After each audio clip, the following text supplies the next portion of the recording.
oh, you're in a situationship. Which one are you, the liar or the loser? Sorry, I am sorry. I'm sorry. It is more complicated than that, but that post is too good not to use. Anyway, these are all of the things that you start doing when you're in a situationship, not because it's exactly and definitely toxic or doomed. This is a hot take stance to take on the internet, but I think a lot of the time there is some nuance, but this is just a bunch of stuff that you will do because this is just what everyone does when they actually are invested and care about something or someone, but they haven't said it out loud yet. And if you don't relate to at least one of these things, you're either lying or you've never liked anyone enough to start doing these things.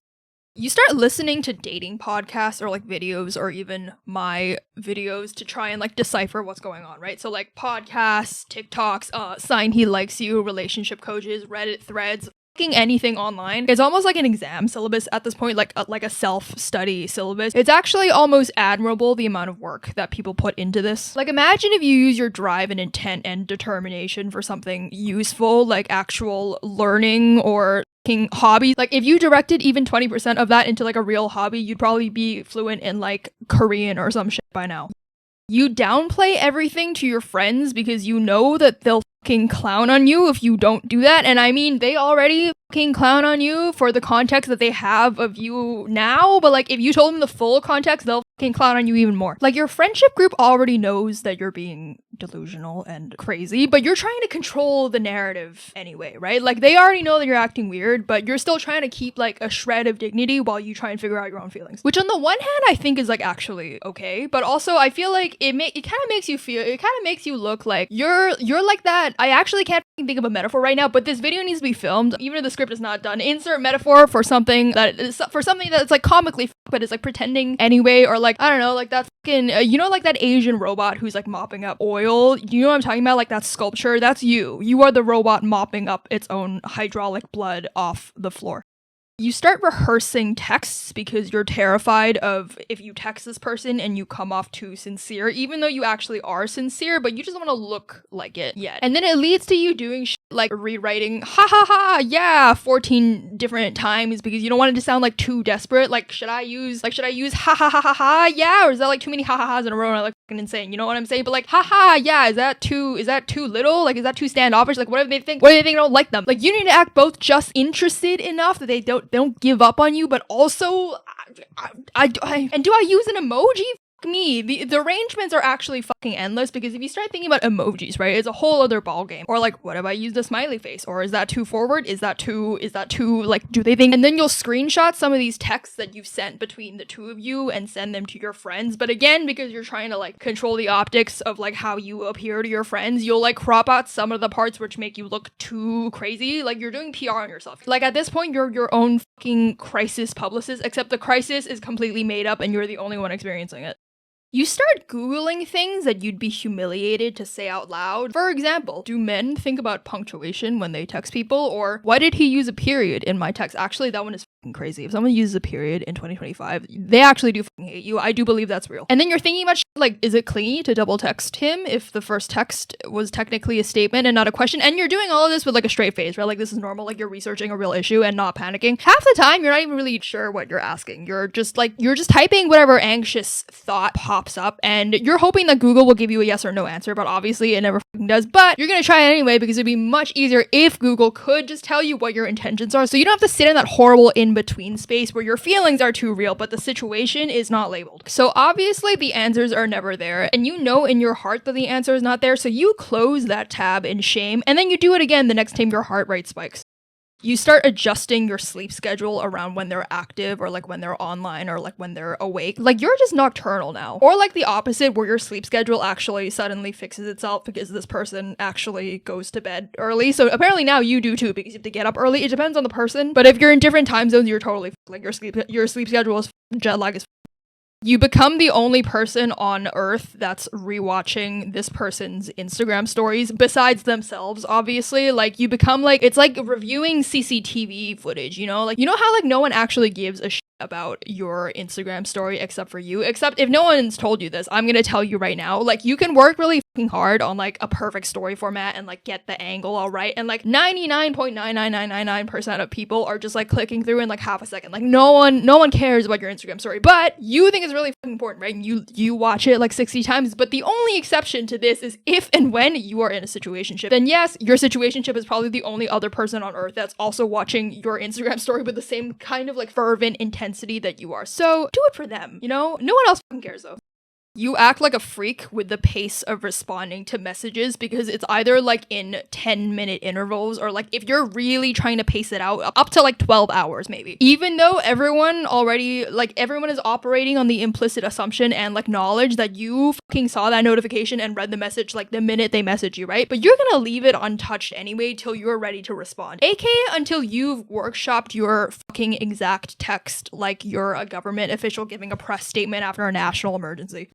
You like to add songs to a playlist that remind you of them, even though you barely know why it reminds you of them, and also you don't know them well enough yet for all of this like fake nostalgic memory to actually show up. But every lyric feels vaguely relevant anyway, and you're curating this whole little soundtrack in the background of your life without even meaning to.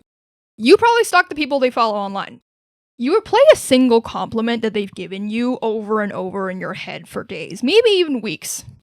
You message them first and then immediately regret it, and you convince yourself that you've ruined the whole dynamic by being normal and communicative and like showing interest, which like we already fucking know you have. And it's like not even that deep, but suddenly you're hyper aware that you made the first move, and now you feel exposed in a way that's completely disproportionate to the actual text you sent.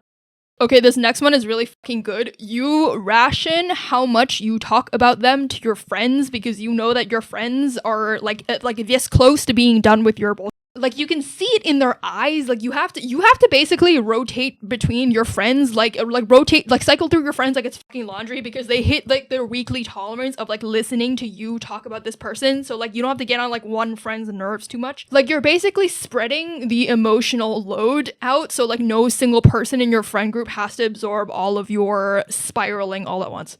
You catastrophize tiny things like they replied to you curtly, or like they had a dry reply one time, and then your brain will just fully crash out over a message that was probably just short, but your ass is already playing fucking Jeff Buckley songs. Oh my god, it's over, I've misread everything, let me go lie down on the floor for a bit, because even though like nothing has actually happened. You scroll back on their old posts way too far, like dangerously far, decades far even, and then you like find out some shit that you really shouldn't know about. It might not even be anything dramatic, just like something that you weren't meant to know, and now you're in like a horrible dilemma, because on the one hand you have to pretend you didn't see it, but on the other hand you did see it, and now your brain can't unknow it, but you also can't reference what it is without exposing yourself, and so now you're in a fucking double blind, right? Because on the one hand you're now either forced to either A, pretend you don't know some shit that you absolutely do know, or B, if you accidentally bring it up or like reference it, then you have actually no plausible, reasonable way of explaining why you do know it. You like to imagine hypothetical arguments or breakups, even though nothing is official, but your brain loves to speedrun worst case scenarios that haven't happened and probably never will, just because it can, and it's filling the void. And then one day when you're doing this crazy 12-step dance routine between the two of you, things will probably just slow down a little bit. Not necessarily dramatically, and most likely it won't be, but there's just like a little subtle dip in energy that happens when one or both of you is pretending that you don't care as much as you do. And not necessarily because you want to be playing games or like the other person wants to play games, but because one or both of you is scared of naming what this is. And sometimes, I'm not gonna lie, I'm gonna be honest, right? Sometimes that is the beginning of the end.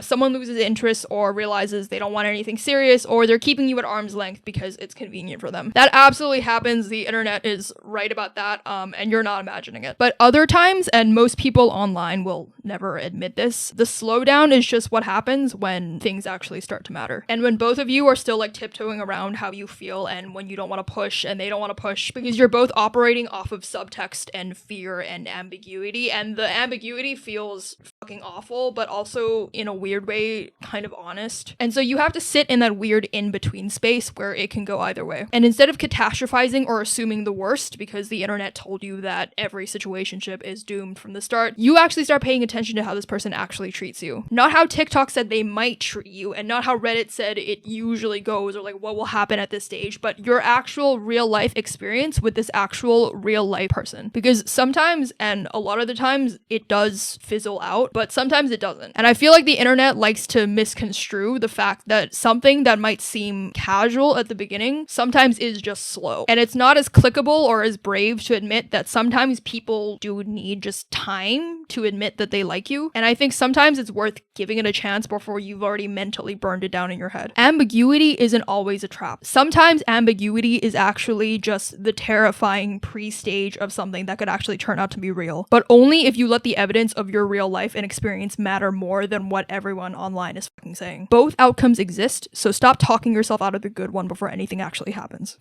I am on the floor because my back fucking hurts. If you like this video, good news. I think like half of the videos on this channel are like love related videos or like some bullshit or like just me being generally mean to you, but like in a loving way, like in a loving chagrin way. Check out this video or this playlist or this or fucking just click something, please click something.